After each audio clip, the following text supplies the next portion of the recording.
Good morning everyone. बयबो बरनाय जाबाय जा गोसो गोरबोनिफ्राय साफ्रोमबो भिडिअ नायगिरिफोरनिसिम एकदम एन्टारटेनमेन्ट वर्ल्ड फेमिलिनि एकदम आबै आबौमोन आदा बाजैमोननिसिम गोसो गोरबोनिफ्राय फुंबिलिनि बे बाथौनि ओरै सिजौनि बान्दोबाखौ लानानै खनसे स्राय बरायनाय जाहैबाय आरोना रायजोफोर थ' दिनै भिडिअखौ मोजां मोनोबा लाइक खालाम गोसो गोदै गाव सिबना हो आरो थाबै थिन लाइक साबस्क्राइब खालामना हो आरोना रायजोफोर नायनायाव थानो कमेन्ट खालामबानो जाबाय आरोना रायजोफोर दिनैनि भिडिअआ माबायदि जायो आरोना हागौमानि इन्टारेस्ट खालामना जागोन होनबा नायलांदो ना मा होनो चौ ओमफ्राय रायजोफोर नैबे गस्लाखौहाय आंनो माने डिएन ब्लगआ हरदोंमोन आरोना नैबे एकदम माने डिएन ब्लग हरनायमोन माने अनलाइनजों हरनायमोन आरो रायजोफोर ओमफ्राय दा नोंथांमोनाबो बे गस्लाखौ बायनो हागोन आरोना गोसोबा बारा दामबो नङा आंनि बे गोजौ होनाया बेहाय नोंथांमोना माने नै नाम्बार थाम्बार होनाय दंखायो बेयाव कन्टेक्ट खालामबानो जाबाय आरोना अनलाइन अर्डार खालामनो हागोन आरोना रायजोफोर डिएन ब्लगनि दामा बारा नङा बेसेबांमोनथाय जिखुनु आं खिथाथ'ला दामखौहाय जायखिजाया नोंथांमोना थांनानै अर्डार खालामबानो जाबाय आरोना बायनो गोसोबा मा साइसनि नांगौ गासिबो मोनजोबगोन आरोना रायजोफोर नैबे गोजौ होनाया बेनो आरोना रायजोफोर थ' ओमफ्रायहाय दा जानाय लोंनायनि हाबाफारियाव फैदो आरोना रायजोफोर दा फुंबिलिनि नैबे मा होनोमोनलाय लकेल दाउदै दैबा रुगासिनो दं आङो सेसा होसोनो हानायनि दाउदै जायाबा खारनो हायालै ओमफ्राय नैबे जाहैबाय अस्ट्रेलियान अमा सोर बुंदों अस्ट्रेलियान अमानाव मेजेम गैया होननानै नोंथांमोना नायनो हागोन नै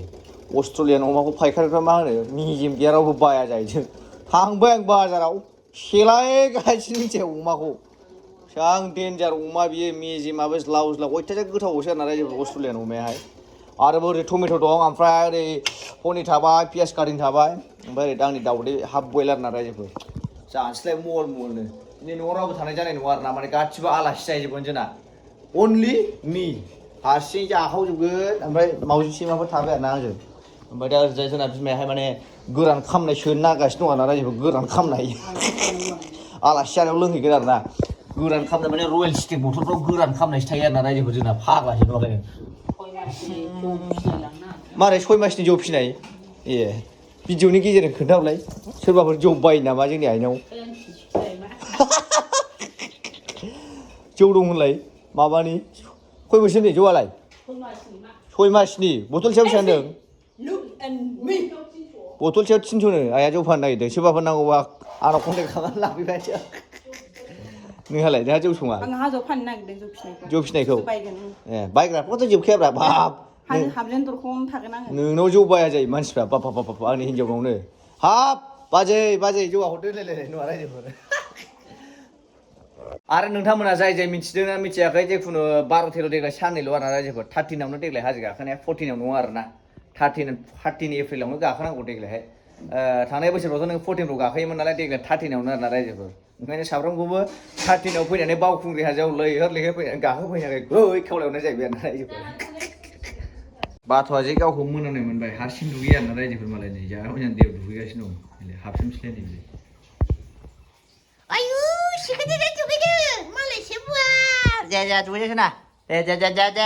दुगैदो खाथि थांनानै दुगैनो गेलेबा दुगैगासिनो दं आरोना मालाय बे गावखौ मोनामनाय मोनबाथाय दुगैखायो हारसिंनो फाग्लासो नायहाबावबायलै दुगैदो दुगा देग्लाय हाजोआव गारि गिदिरजों थाङासो सानदोंमोन आं माबासो हलेजोंसो थांनो नागिरदों आरोना रायजोफोर माबा स्कुटारजों फ्राम रायलायनाय नङा बिमा जोंहा लोखि स्कुटारजों फ्राम जालायबाय अमा सौजालायबाय नुबाय नों सावजालायबाय आंसो ओमफ्राय बेदर गोनां बे माबा मावजि गोनां बिदि दोनजाबाय बेदरा सावना जाफेरा जाहैदों गाव जागासिनो ओमफ्राय पनिराबो दा जानोसै आरोना रायजोफोरनि गोथावानो जाहैबाय ओमफ्राय दा ओरैजाय गेसावखि अमा सावजाबायलै होथेजोब्बाय ओंख्रिया बोथोर जानायावलाय ना ब्ले गुरलाब्ला हंलेले इसु ओंखारा माखौ नोङो आङो मिथिबाय अमा सावजा होदों आं नोंनो मिथिबाय बेखौ गोसोआव ला गाव जानोनो सावहोदों आंखौ बबेनि आइसो आंसो सावगलायबाय आं जानो सावाखै आरोना रायजोफोर गावसो माखौ होनदों बोराय मा बुस्थु ए अमा थाखायब्ला जेबो गैयाना ए मैया हामबाय ना आं डाक्टाराव लांनाया नोंखौ दसे नांबाय दा मारा बेफोरबायदि सावनांगौ दा दासो जादों वाव मेजेम ज्लाव खहे नुस्लायखायो मानसिखौ माहायजोबो नोंनि आइखौ नांगौ खहेखाबाय मानसि मोखां खहेखांना एसे आनदासो थांसिननाय सोरा नोंना खहे खासिनो आंलाय गाव खोब साइस मोनाखै बे खहे मालाबानो जाबायबो दा हराय खसन आयु जानाया थैखागोनलै आं आबौबो दोनगोन ना आबौबो दोनगोन हारसिं जा मिथिगोन आयु संख्रिबो होआ बानलुबो होआ होखानाय हो होखाजोबनायसो मानसिनि जादाव गैलालै बे सिमोन नायनाया नायलाय सिमाखौ नायलाय नों सिमाखौ सिमाखौ नायनाय दंलै आयु जाग्राफ्राबो आं नोंलाय हरला दा लुगैनो ओंखारदों आं दहायनो बिदि हिनजाव दा मोनथोंलै सोरबा सोरबा बोरोब्रा फेस बाना मोजां नामा बिदि जाबाय थानोसै थोद माबा सिखार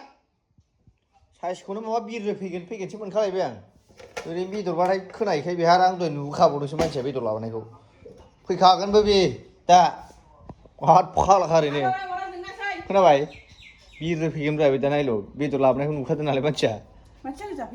बेदरबाथाय सफैखायो जाफैनायखौ जेबो होनाखैब्रा आं फैगोनसो होनदों आं मानसिखौ जानायखौलाय आं बेखौ लिंहरखायोना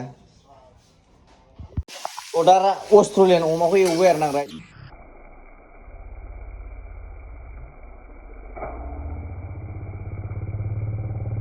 बिदिनो मल अस्ट्रेलियान मेजेम बरिया गोथावबाथ' अस्ट्रेलियान अमाया बुबाय आं मा ओंख्रिया दहाय बिरनो फैगोन होनखादोंमोन आं नायदो बेदरबाथाय डाइरेक्ट संनाम जाफैखायो बेदरबा सफैनो रोंगौलै नों फंबाय ना फाग्ला मानसि आंसो लेंहरलायबाय नै गावखौ बिरनो फैगोन बायदि मोनखादों दा बेदर लानायखौ नुखाबाय नालाय थांगासिनो जाखाबाय हांखाथारदोंमोन आं फैगोन होननानै फाग्ला फैथार मारोलै बे आयु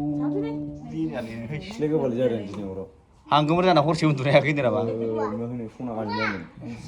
हर ससेनिफ्राय खिखानाय आरो बिनि लोगोसे आरो हांगोमोर लोगो मोनदेरबावबाय अखा थमब्लेट उन्दुनाय गैया होमबा दिनै